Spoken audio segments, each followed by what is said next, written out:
I was sent this cordless hair dryer brush and I'm excited to see how it tames my hair. I have definitely just some out of control hair right now. I blow dried it, but I did not style it. You're gonna get an instruction manual, a little carry bag, and then look how beautiful the straightening brush is.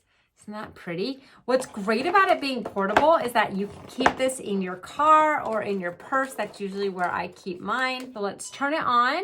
And then you have 3 modes.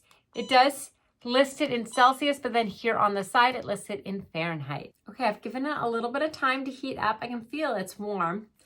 Let's start brushing and seeing what happens. So you can brush it where you flip it up and do kind of the underside of the hair, or you can brush it down. It's really your choice. And then you can kind of style with it too. So if you wanted to curl the ends more, you can bring them in. All right, so we can see the difference already. So it is kind of easy to accidentally hit this with your finger and change the settings. So just make sure when you're holding it, your fingers aren't touching that part.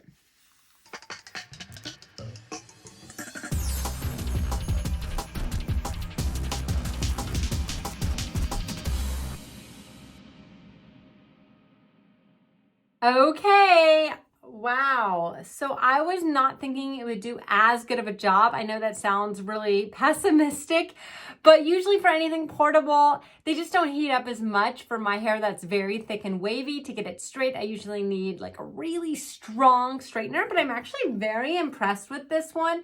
I love the results and I am definitely keeping this in my car. That is where it's going right now, right after I turn the camera off, and I leave this in the car too so that I can always have it charged and ready to go. So especially if you need a hair straightening brush on the go or you travel a lot, get one of these, put it in your car, put it in your purse, put it in your suitcase. You're gonna love it.